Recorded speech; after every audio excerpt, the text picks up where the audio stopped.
Hey, what's up, everybody? Mike here. Going to talk about Shinoken Q1 earnings today and a couple other things that I think are relevant to the situation. At the end of the video, I'll talk about why I don't agree with the usual arguments against investing in Japanese companies. So stick around for that. But just off, I would like to say I absolutely love this company. I almost forget that I have it. I don't look at the stock price very much.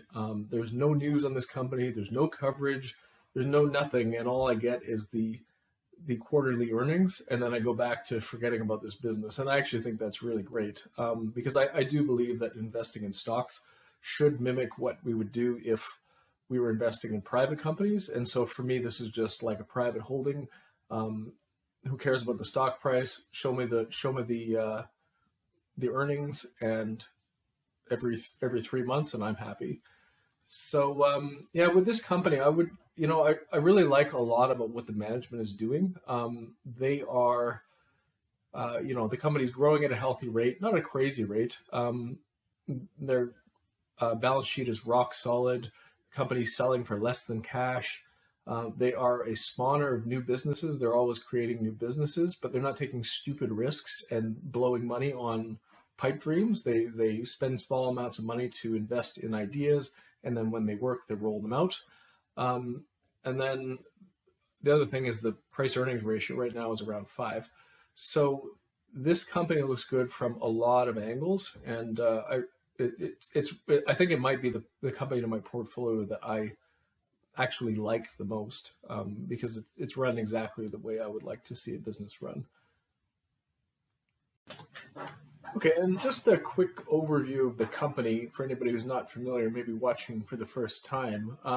Shinoken is a company that develops small pieces of land, and they sell those the units from the new developments to individual investors, and then the individual investors hire Shinoken to manage the property for them afterwards. So they provide them with property management, and Shinoken actually has an energy company that provides energy to the property too. So the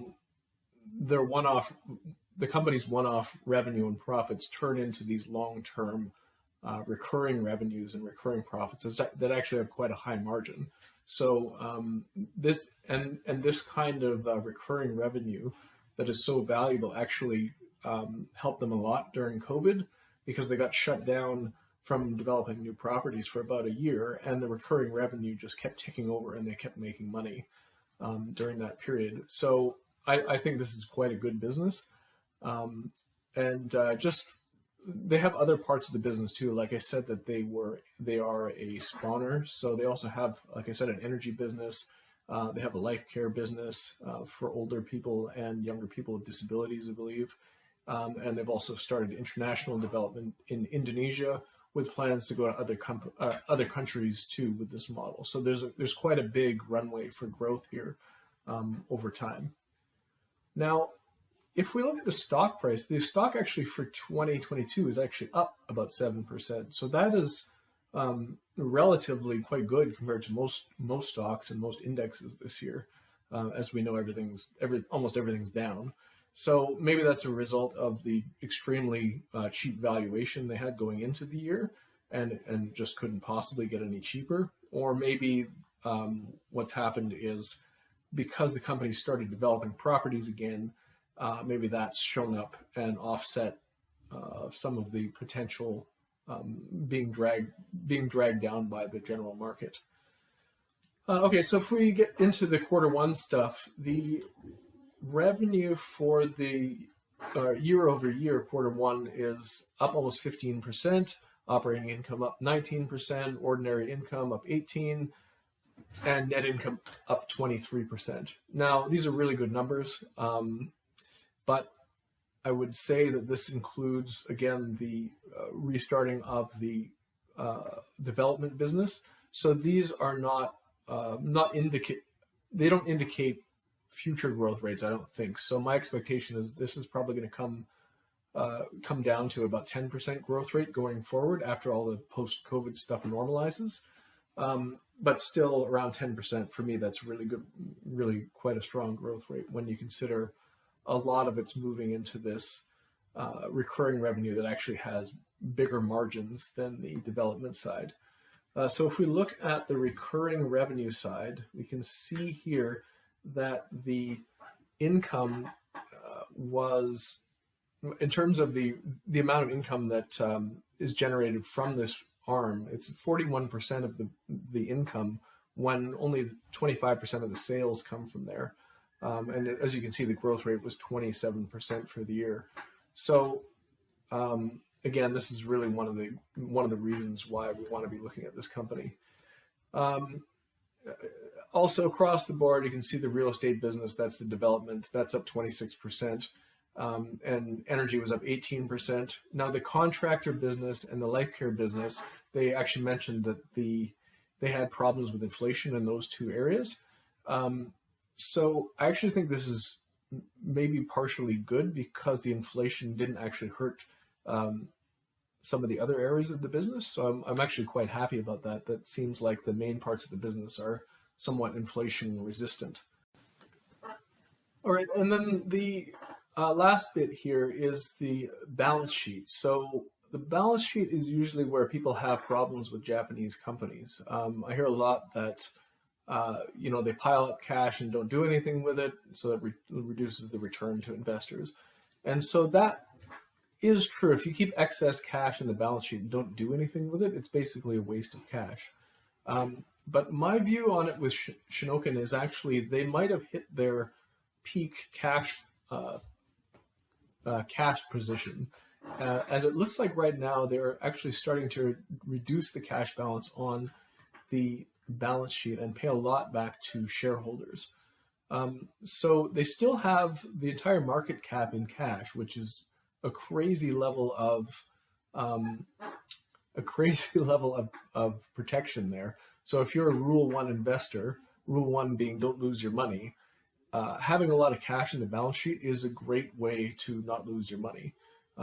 It would take a nuclear blast for this company to go bankrupt, I think. So I like that. I think about companies as if I'm running them as a private business, or I own them as a private business. And personally, I feel more comfortable with more cash in the balance sheet if I'm going to hold something for 20 years. It's better than having not enough, for sure. So it depends what kind of investor you are. If you're more aggressive, maybe you don't like that. But I think that this company is just fine in terms of cash. But if we look at the actual payouts from the company, it looks like they're starting to ratchet up payouts. So last year, they bought back about 3% of the shares. This year, they've already done half of that in one quarter. And the total returns to date after one quarter are over 2 billion yen, which means that there's already a 6% capital return to the shareholders this year. And if we look at here, the dividend per share, currently 44 yen. So I don't actually know what that is. I guess that's about 4.4%, because it's around 1,000 yen now. So you got a 4.4% dividend rate, which is totally fine. And they are aiming for a 30% payout for dividends, which is actually more than they have now. So that dividend should be going up at some point here. Now, the one thing with cash that is maybe negative here, I don't know if it's negative, but what happened is they had an REIT planned so that they could sell some of the properties on their balance sheet to generate even more cash, but that's been put on hold now. I don't see any reason why this wouldn't restart later. So there is a path to even more cash in the balance sheet. So maybe this is what they're preparing for. They're starting to get the payouts up and the buybacks up. So bottom line here on the earnings, they look fantastic to me. The company's trading at 5 times earnings and growing at 23%. Maybe that drops to 10%, but still, if you're trading at 5 times earnings at a 10% growth rate, that's a 0.5 PEG. And as you may know, I love the PEG ratio. I think it's a great way to sort of shortcut to getting some good ideas. Now, if I'm looking at this long term, like what's my expected return here? I think this stock is a pretty easy double in about 5 years, assuming the PE ratio stays at 5. Just through growth alone, they should be able to double the size of the business within 5 years. Now, if we get an expansion of the multiple to 10, then this is a 4x in 5 years.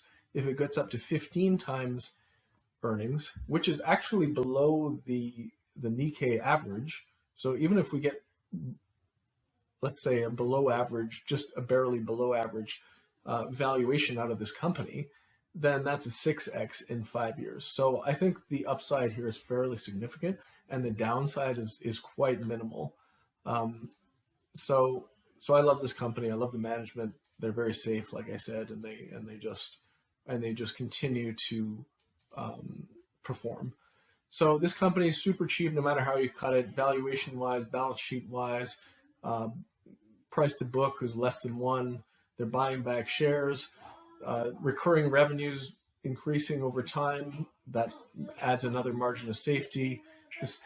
Japan's a stable country with low political risk, and actually low inflation risk too. They don't have any. The company doesn't have any balance sheet risk. It's well managed. I don't know what else you want from a company, but I love these guys, and I think that's it for now. But hopefully you got something from that update, and we'll see you in the next video. Thanks.